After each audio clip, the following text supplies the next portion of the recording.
Olá, tudo bem? Eu sou o Creteu e esse é o curso de GNU com Linux aqui do professor Creteu. Na aula de hoje a gente vai falar sobre um modelo mental.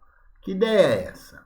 Bom, para a gente entender tudo o que acontece do momento em que a gente liga um PC até poder interagir com ele. Então a gente vai fazer isso em duas partes. A primeira parte delas é imaginando que o computador está desligado, para que a gente possa descrever cada um dos componentes, cada uma das partes que vão estar envolvidas. A segunda parte, eu vou falar sobre o funcionamento, ou seja, como é que essas partes se comunicam uma com as outras. Então, com isso, você vai poder começar a criar na sua cabeça um modelo mental de como as coisas funcionam. Essa modulação, ela vai ter que ser criticada aí na sua cabeça para você poder construir o conhecimento.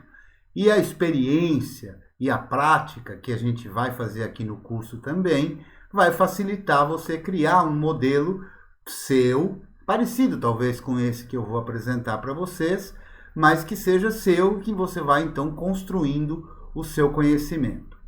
Tá gostando das aulas? Clica no joinha, compartilha. Não se inscreveu ainda? Se inscreve no canal, ativa o sininho. Quer ajudar a gente de maneira financeira? Na descrição desse vídeo tem um link para você fazer isso com o PagSeguro. Bom, quais são as partes que a gente vai falar? A gente vai falar da BIOS, da UEFI, a gente vai falar sobre particionamento, vai falar sobre bootloader, vai falar sobre o kernel, vai falar sobre o disco inicial, o init-rd, e vai falar sobre o shell de uma forma genérica, como sendo qualquer programa que permita ao usuário interagir com a máquina. A BIOS. A BIOS, que alguns poderiam dizer que é a besta ignorante o sistema, não, operando o sistema, não é isso não. É Basic Input Output System. É um sistema antigo que ficava num chip parecido com esse que você está vendo e que funcionava desde a década de 80 e os computadores até uns 10, 12 anos atrás ainda funcionavam com esse mesmo esquema, extremamente limitado, sem praticamente nenhum recurso, muito elementar. E o processo de boot, então, ele tinha que passar por uma quantidade bastante grande de etapas até que se conseguisse ter um sistema operacional rodando. De uns anos para cá, a maior parte das máquinas já possui o que substituiu o BIOS, que é a UEFI. A UEFI tem diversas vantagens sobre a BIOS, e eu vou citar algumas delas aqui. A UEFI conhece, ela tem inteligência, faz parte do software que está embutido nela, o conhecimento, o entendimento de como funciona o sistema de particionamento GPT. Também conhece o funcionamento do particionamento DOS. Conhece o sistema de arquivos FAT. A BIOS não conhece qualquer sistema de arquivos. A UEFI conhece também o formato de arquivos executáveis, o PE, que é Portable Executable. E conhece também, ou melhor, tem recursos, programas ali dentro para poder implementar o Security Boot. O Security Boot é um recurso que faz com que a BIOS só carregue aquilo que foi assinado por certificados que estão gravados na máquina, fazendo com que o sistema não boote qualquer coisa. É um mecanismo bastante interessante. Muita gente achou que isso era apenas para impedir que os GNU Linux funcionassem em qualquer computador, mas no fim das contas isso acaba servindo de um recurso bastante interessante de configuração e de segurança para corporações e mesmo para a gente no uso no desktop. Ainda falando sobre BIOS ou FI, ou seja, os sistemas que a gente pode chamar de firmware, porque eles são software, mas fazem parte da máquina, né? Eles estão lá embutidos dentro da máquina, a gente poderia tranquilamente chamá-los de firmware. Além da BIOS e do FI, existe um projeto muito bacana chamado Coreboot, que implementa um substituto. O mais bacana ainda, na verdade, é o LibreBoot, porque o LibreBoot ele implementa esse recurso que a BIOS e a UEFI oferecem, porém usando exclusivamente softwares livres. Infelizmente não funciona ainda em qualquer dispositivo, mas eventualmente no seu pode ser que funcione. Dá uma pesquisada sobre LibreBoot. Você vai conseguir que o seu sistema fique ainda mais livre. Eu vou falar também agora sobre particionamento. Eu fiz um desenho aí de um muro para ficar claro que particionar um disco não é efetivamente dividi-lo em partes, separar partes, como se alguém fizesse uma marca separando um trecho do disco de outro trecho do disco. É, na verdade, só um regime de tabelas. São tabelas de particionamento, ou seja, numa determinada área do disco se incluem informações para dizer essas divisões dos discos. Então, uma partição vai começar num determinado byte do disco e vai até um outro byte do disco. Mais precisamente, num certo bloco do disco até um outro bloco de disco. Então, com isso, a gente consegue fazer divisões no disco, que não são físicas, naturalmente, são lógicas, né? E essa tabela de particionamento permite isso. Aqui também a gente vai falar, existem vários outros, tá? Mas a gente vai falar dos que estão mais envolvidos no PC, que são o tipo de particionamento DOS ou MBR, uns chamam de uma forma, outros chamam de outra, que é o tipo de particionamento lá da antiga, usado também desde a década de 80, né? Que tem diversas limitações. Por exemplo, o sistema de particionamento MBR só possibilita 4 partições. E o tamanho de cada partição é no máximo 2 terabytes. É claro que na década de 80 isso era uma quantidade de informações inimaginável, né? Hoje 2 terabytes já não é tão grande assim.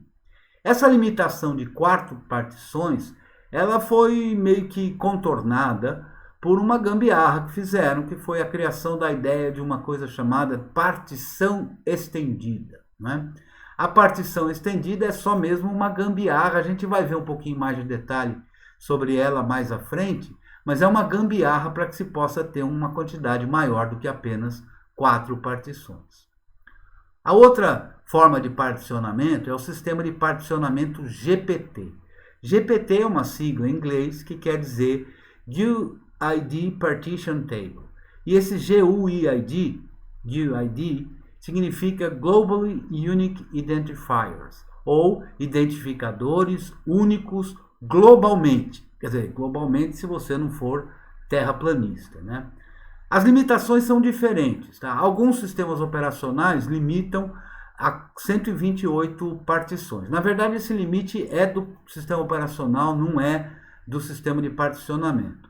Uma coisa curiosa, que para nós talvez dê a mesma sensação do que os 2 terabytes davam na década de 80, é que o limite de uma partição, de um particionamento GPT, é de 9 zettabytes. Para você ter uma ideia disso, 1 zettabyte equivale a 1 bilhão de terabytes. Então, atualmente, é coisa beça, né? Não dá para imaginar essa quantidade de informação aí, não cabe nas nossas máquinas atualmente, né?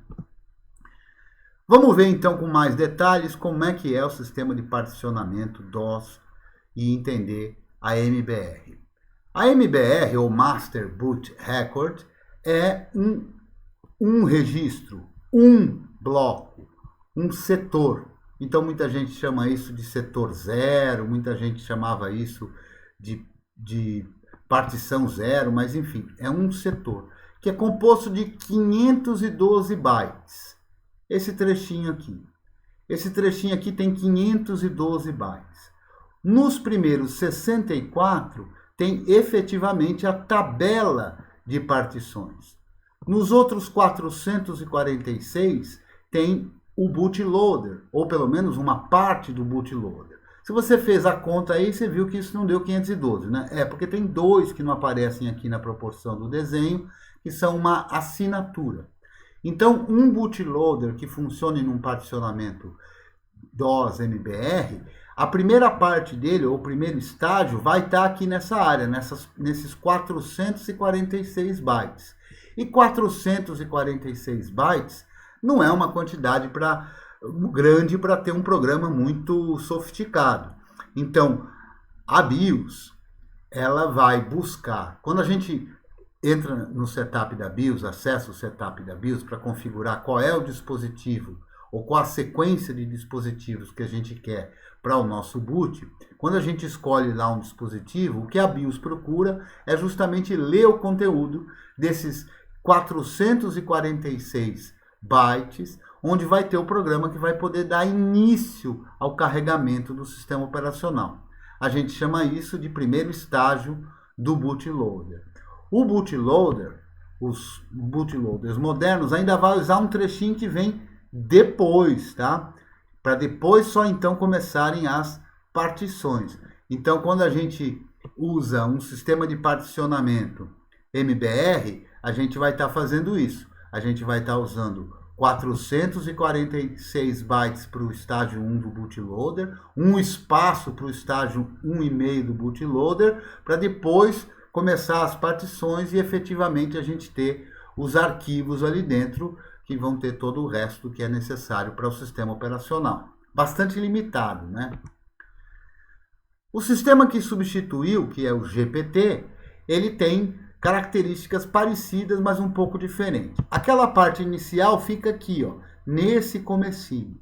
E o sistema de particionamento GPT, a tabela de particionamento GPT, fica aqui nessa outra parte. A gente, como eu falei, não tem aquela limitação de 4 partições, podendo ter, via de regra, 128 partições. Essa primeira parte aqui é a primeira tabela, porque outra vantagem do particionamento GPT é que a gente tem uma segunda tabela, que é uma cópia da primeira, quer dizer, de reserva, porque assim, se der algum problema de leitura nessa primeira, alguma inconsistência que é verificada com essa segunda, os sistemas operacionais podem cuidar de copiar a cópia de segurança, sobrescrevendo a primária, ou o contrário, inclusive, depende do programa que se use para fazer isso, né?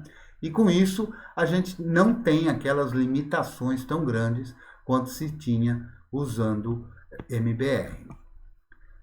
O bootloader.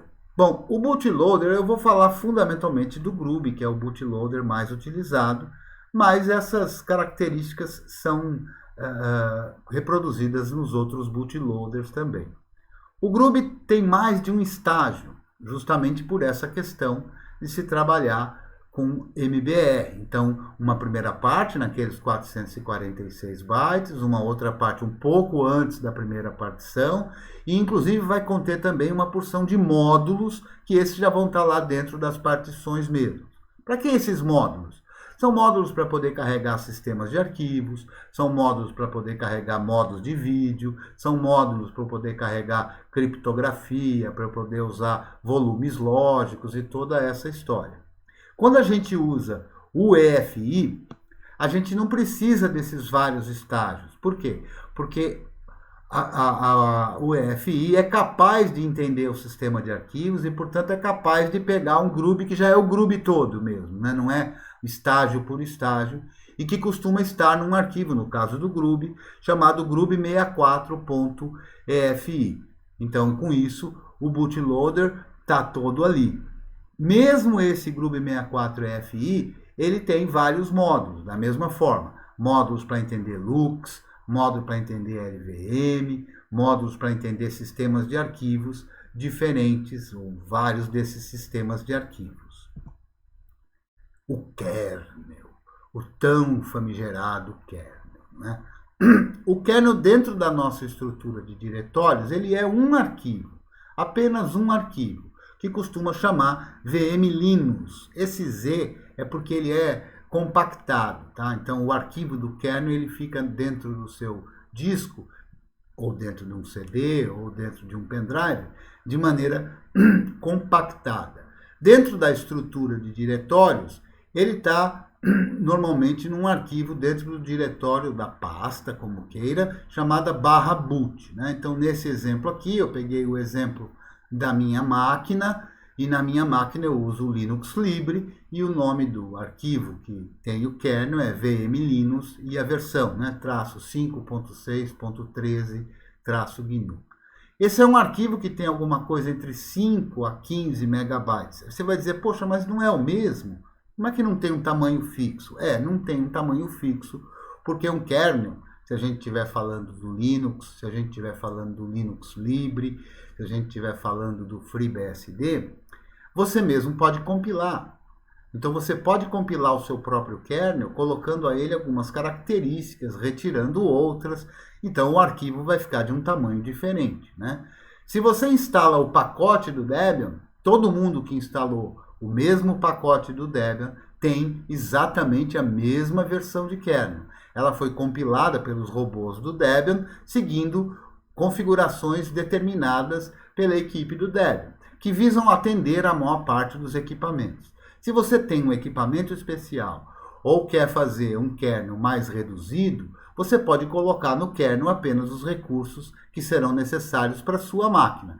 É um exercício bastante bacana e muito provavelmente lá na frente a gente vai ter uma aula aí sobre compilação de kernel.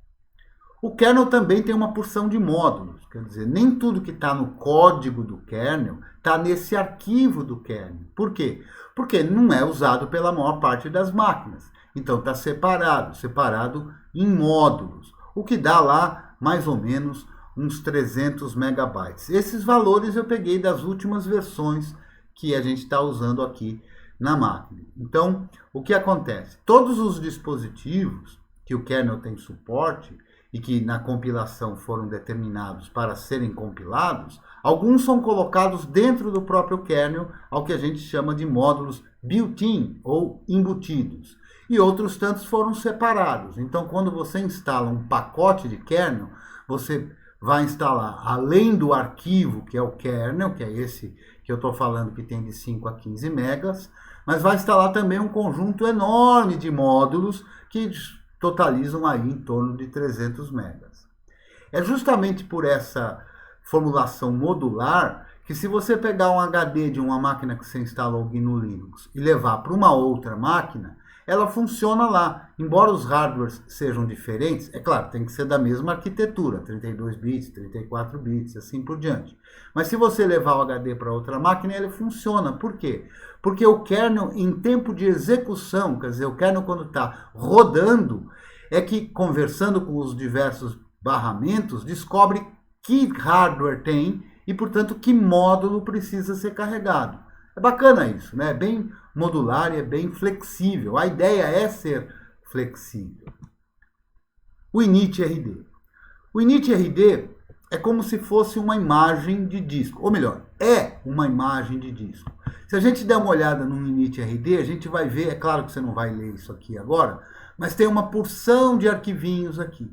O que é que tem dentro dele? O que tem dentro dele é uma porção de módulos do kernel. Módulos que não estão naquele arquivo do kernel, mas que são necessários para a sua máquina conseguir ter acesso ao dispositivo principal, onde vai estar todo o seu sistema. Por exemplo, o seu HD. O seu HD é diferente do meu, que é diferente de outros tantos por aí. Então, o init-rd ele vai incluir esses módulos que são necessários para você dar boot no seu sistema, para você conseguir ter acesso ao disco principal do seu sistema. Na sua máquina e na minha máquina, embora a gente possa ter exatamente a mesma versão de kernel, não sei se você reparou, daqui para frente você vai reparar. Quando você instala uma versão de kernel nova e tudo, um novo init-rd é calculado, é montado, é criado. Com o quê? Com as coisas fundamentais que a sua máquina precisa para poder conseguir ter acesso ao disco principal e montar o barra que a gente fala, ou seja, ter acesso à raiz de toda a estrutura de diretórios. Um init-rd, ele tem em torno de 8 a 20 megabytes, né? Por que eu coloco também um valor variável? Porque também tem como a gente interferir em como esse init-rd é criado. Da mesma forma, se eu fizer um init-rd próprio da minha máquina, é bem fácil de eu levar o meu HD para uma outra máquina e ela não conseguir dar boot, até que eu refaça o init-rd, colocando nele os módulos que são necessários para acessar o disco principal. O nome do arquivo init-rd, ele apresenta também o nome da versão, né? O nome da versão ao kernel, quer dizer, cada kernel tem um init-rd. Quando a gente for brincar com compilação, eu vou mostrar para vocês como é que faz para criar um kernel, inclusive, que não precisa de initrd. Poxa, mas como é que é isso? Colocando nesse kernel embutido tudo que for módulo que a nossa máquina precisa. É um exercício bastante legal também. Muito bem, essas são as partes fundamentais que estão numa máquina, que estão num PC. Mas não vai nos bastar. Então agora você já tem uma noção de tudo que tem no assunto boot, no modelo, para poder construir o modelo mental sobre o boot. Agora nós vamos fazer de conta que nós ligamos. E agora nós vamos passar a entender como é que isso funciona, como é que cada uma dessas partes se relaciona. Não assusta não, tá? O desenho é grande, mas vai ficar fácil de entender. Todo o equipamento tem lá uma mainboard. Quando a gente liga e aperta o botão Power, o que acontece? Essa mainboard é energizada. Na mainboard tem vários circuitos, e esses circuitos têm software também. Um deles, o principal deles, chama-se POST. POST é a abreviação para Power of Self-Test, Power on Self-Test, ou seja, teste de si mesmo depois que ligou, certo? E esse teste faz o quê? Testa o quê? Testa um monte de coisas. Testa se tem memória, testa se tem placa de vídeo, testa se os barramentos estão ok. Em PC desktop, quando esse post roda e encontra algum problema, ele costuma sinalizar esse problema através de bips, né? Então, por exemplo, faz um bip lá, bip, bip, bip. Isso pode querer dizer que a placa de vídeo está com problema. Quando é memória que está com problema, pode ser bip, bip, algo desse gênero. Você quer saber como é que é a sua, você pode procurar no manual da sua placa e vai encontrar isso. Em notebook também tem isso, mas isso é menos comum de acontecer. Por quê? Porque num desktop uma placa mal encaixada é suficiente para ocasionar um processo de erro qualquer aqui no post, né? O que o post testa também? Ele testa a presença da BIOS e, eventualmente, testa, dependendo de versão, testa também o conteúdo da BIOS, para ver se a BIOS está ok, está lá presente e tudo. Estando presente, o próximo passo é rodar o programa da BIOS. Veja, a BIOS é um conjunto de programas, é um sistema. Não é só aquela tela azul que eventualmente você já acessou. Aquele é o setup da BIOS, ou o programa de configuração da BIOS. A BIOS tem muito mais programas. Especialmente quando a gente vai instalar um GNU Linux pela primeira vez, é normal você precisar acessar o setup da BIOS para configurar justamente a sequência de boot. Quais são os dispositivos que você quer que a BIOS procure por um bootloader. O que a BIOS vai fazer? A BIOS faz uma porção de outras checagens também, mas a BIOS vai à procura do MBR. Ela vai à procura do Master Boot Record, ou seja, daqueles 446 bytes que estão no primeiro dispositivo. A MBR, que a gente já falou tantas vezes. O programa que está lá na MBR, os 446 bytes, qual é o objetivo dele? O objetivo dele é carregar o bootloader. Nesse exemplo aqui, carregar o Groovy. Então vamos recapitular. O post roda, faz uma porção de testes. Passou desses testes, ele põe para rodar a BIOS. A BIOS roda, faz outros testes, procura na sua configuração qual é o primeiro dispositivo de boot, acessa esse dispositivo, lê o conteúdo da MBR, põe esse programa para rodar, que é o primeiro estágio do bootloader, e o primeiro estágio do bootloader vai continuar carregando o bootloader para finalmente a gente ter um bootloader funcionando. Mas e se eu não tiver BIOS? Bom, se eu não tiver BIOS, for uma máquina mais recente, também está lá o post, ele também faz uma porção de testes. Depois que ele faz esse teste, ele põe para rodar a UEFI. E o que a UEFI faz? A UEFI ela tem uma inteligência maior, ela consegue carregar o Groovy de uma tacada só. Então não precisa de todos aqueles estágiozinhos. A UEFI carrega o Groovy. O Groovy aqui é um programa executável, feito naquele formato PE. né? Típico, inclusive, do que é usado no Windows. É o mesmo formato que se usa no Windows.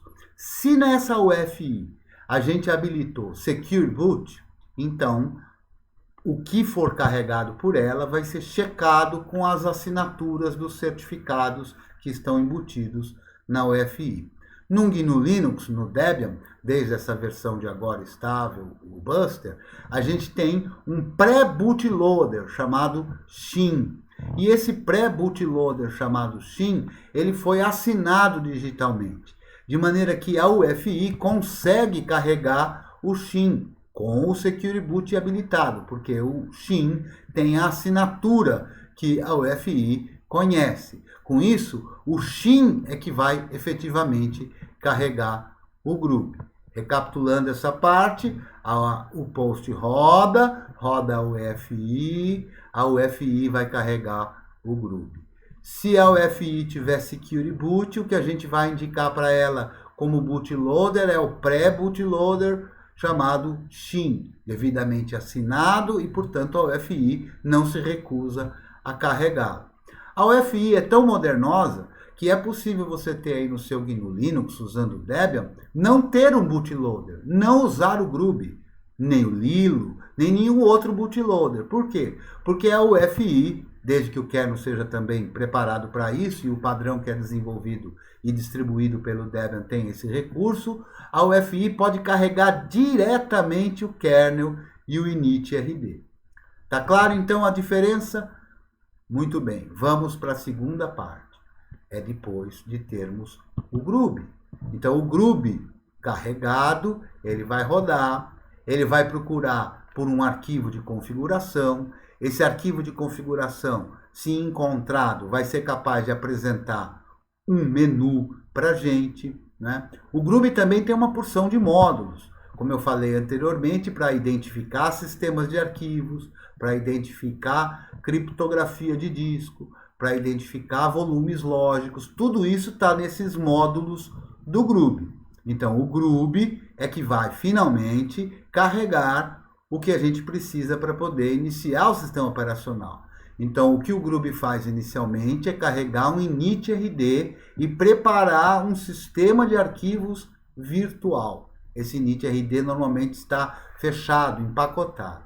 O Grub também carrega o kernel. Então, depois que o Grub carregou o init.rd, carregou o kernel já agora em funcionamento, monta na estrutura dele de diretórios esse sistema de arquivos virtual. E para que ele monta isso? Ele monta isso porque nesse HD virtual tem um script chamado init, que é o programa de inicialização, que vai dar conta do kernel carregar alguns módulos que serão necessários para montar o sistema de arquivos real. É o seu HD, por exemplo.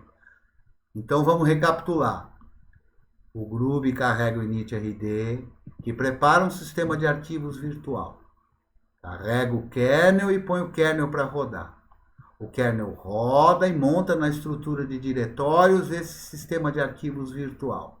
O kernel manda rodar um script de inicialização que roda uma porção de programinhas para identificar, para conversar com os barramentos e saber que módulos carregar. Carrega esses módulos para que o kernel possa finalmente montar, ou seja, colocar na sua estrutura de diretórios o seu disco real, o sistema de arquivos real. E é aqui que a gente diz onde está o barra, onde está o diretório principal de qualquer sistema Unix-like. Colocado para rodar tudo que está no barra, o primeiro programa que vai rodar é um sistema de inicialização, que atualmente nas versões de Debian é o systemd. O systemd roda uma porção de coisas para colocar todos os serviços que foram configurados em funcionamento, para colocar tudo aquilo que a gente estabeleceu que deve rodar quando a máquina é ligada, para colocar em funcionamento. Vamos recapitular essa parte. O Grub carrega o init.rd, que cria um arquivo de disco virtual. Carrega o kernel, põe o kernel para rodar. O kernel monta esse sistema de arquivos virtual, roda o script de inicialização, que carrega uma porção de módulos e permite o kernel montar o sistema de arquivos real. Montado, o kernel manda rodar um sistema de inicialização, que no Debian atual é o systemd. Esse systemd, sistema de inicialização, põe todos os serviços que a gente configurou para rodar. Tá claro? Não tá claro? Você vai ver de novo isso algumas vezes, talvez assiste a aula mais de uma vez, caso você esteja com dificuldade. Para facilitar um pouco, eu vou apresentar aqui algumas telas que você certamente já viu e vai poder então identificar naquele modelo o que é cada uma dessas telas. Essa primeira tela aqui é um pouco antiga, mas é a tela da BIOS. Isso é a BIOS rodando. A BIOS identificando os dispositivos, a memória e apresenta isso. Então, quando você vê essa tela, isso você sabe que é a BIOS que está rodando. É claro, nas máquinas mais modernas de hoje em dia, no lugar de aparecer essas letrinhas, aparece o logotipo do fabricante ou coisa parecida, não é? Se a BIOS foi capaz de carregar o GRUB foi capaz de ler o arquivo de configuração, a gente vai ver essa tela, ou uma tela como essa, que é o menu do GRUB. A gente já chegou numa aula de solucionando problemas aqui a mexer um pouquinho nisso, né? Mas esse é o menu do GRUB. E ele chegou aí porque o GRUB foi carregado e pôde ler o arquivo de configuração. Quando a gente, ou automaticamente porque o tempo passa, ou porque a gente aperta uma tecla Enter para carregar uma dessas entradas, a gente vai ver logo na sequência alguma coisa mostrando como o que está mostrado aqui, que é carregando o initrd, carregando o kernel. Então, carrega o initrd, carrega o kernel. Papel do GRUB, do bootloader. Carregar o kernel e o initrd. A tela seguinte que a gente vê é uma tela como essa aqui. Essa tela que a gente está vendo é justamente aquele script init dentro do initrd que está fazendo as outras coisas. O kernel rodou, apresentou algumas mensagens, rodou os scripts e esses scripts foram capazes de montar dentro da estrutura de diretórios o disco principal. Então aí na tela seguinte a gente já começa a ver esse bocado de okzinho verdinho, significando que o systemd está rodando e que ele está carregando todos os serviços que foram configurados para iniciar. Cada vez que ele inicia um serviço e que dá tudo bem, ele apresenta esse OK para nós na tela. Continuando o processo, a gente vê uma tela mais ou menos como essa aqui. Todos os serviços foram carregados, dentre eles um programa de login. Nesse exemplo, um login em modo texto, não é? Para que você possa digitar aqui o usuário, digitar a senha e haverá autenticação e você ter uma tela como essa aqui, que é uma tela de um interpretador de comandos, o bash, num terminal de texto. E a partir daí, então, você consegue interagir com o sistema operacional, digitando o nome de programas, formando linhas de comando para fazer o que você desejar.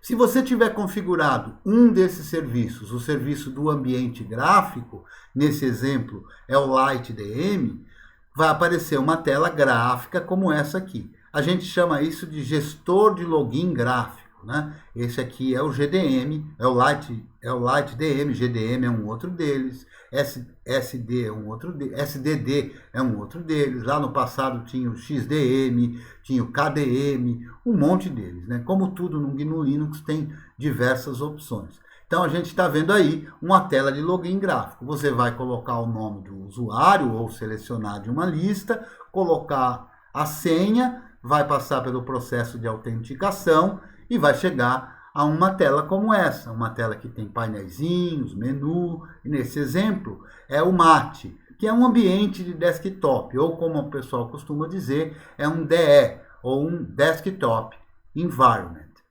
Esse é todo o processo até chegar você poder interagir. Nesse caso, interagir numa tela gráfica.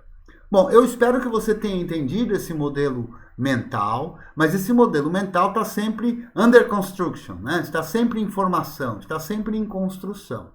À medida em que você for usando o GNU Linux, você pode, testar, não precisa acreditar em tudo que eu falei aqui. Você pode testar, pode acompanhar. Eu tenho certeza que a partir de agora você já vai pelo menos prestar mais atenção nesse processo. Quando você começa a interferir no seu sistema, você consegue ter controle sobre cada uma dessas partes, o que vai ajudar muito a você compreender cada uma delas. Então, o modelo mental ele serve para isso, para você tê-lo sempre em constante observação, sob crítica, para daí você conseguir construir de fato o conhecimento de forma sólida. Tá gostando das videoaulas? Dá o seu joinha. Assina o canal, ativa o sininho, compartilha. Quer colaborar com a gente financeiramente? Na descrição desse vídeo tem como você fazer isso pelo PagSeguro. Tá com dúvida? Entre em contato com a gente. Vamos lá participar do grupo. A gente já está com em torno de 200 pessoas lá no grupo. As pessoas se ajudam mutuamente, passam ideias, dão ideias de tema. Tá? O nosso grupo é no Telegram, t.me/curso GNU. Eu quero dar mais uma dica assim.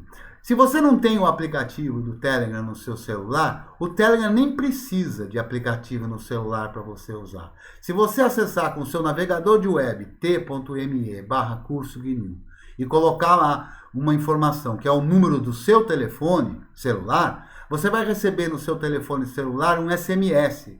E quando você colocar esse código, você pode acessar o Telegram usando diretamente a web. É diferente daquele outro que para você acessar via web, o celular tem que estar ligado, tem que estar conectado e assim por diante. No Telegram não precisa. Você pode usar ele só via web. Ou instalar um aplicativo de desktop que ele também tem. Mas o importante é isso. Se você está com o celular sem bateria, sem conectividade, você ainda consegue acessar, você ainda consegue entrar lá no grupo. Eu espero que você tenha gostado dessa aula, tenha aproveitado, tenha começado a consolidar na sua cabeça esse modelo mental e eu te aguardo para a próxima aula. Um abraço e até lá!